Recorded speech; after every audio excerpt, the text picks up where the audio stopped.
Hello' guys, কি খবৰ আপোনালোকৰ? আশা কৰোঁ ভালে আছে। আজি এটা নতুন ৰেচিপি বনাম। আপোনালোকে সম্পূৰ্ণ ভিডিঅ'টো চাব। এইটো মই কণীটো বইল কৰি আৰু এইফালে মই বুট মটৰমাহ ভিজাই থৈছিলোঁ প্ৰায় 3 ঘণ্টামান সময়।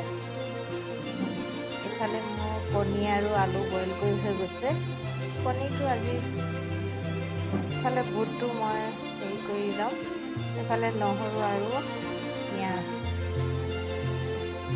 মটৰটো সিজি গৈছে, নমাই ল'লোঁ কুকাৰৰ পৰা।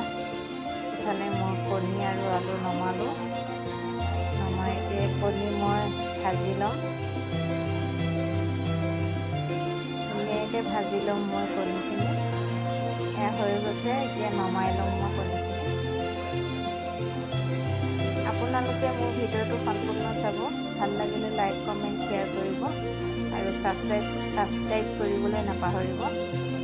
এইফালে মই নহৰু আৰু পিঁয়াজ তেলত দি দিছোঁ আৰু অলপ মই আলুখিনি ভাজি ল'ম।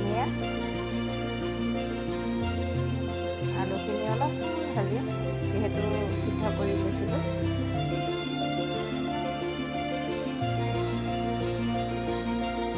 এতিয়া মটৰখিনি দি দিম ইয়াতে।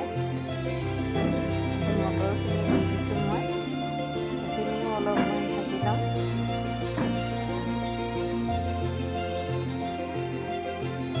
আপোনালোকে বনাই খাবচোন ঘৰত, কেনেকুৱা পায় কমেণ্ট কৰিব।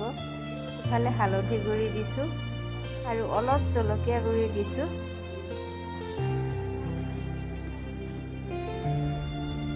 অলপ জিৰা গুড়ি দিছোঁ।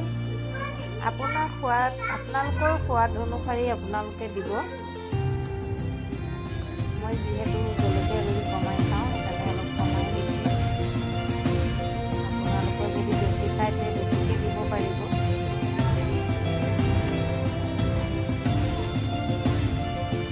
সোৱাদ অনুসৰি নিমখ দিছোঁ।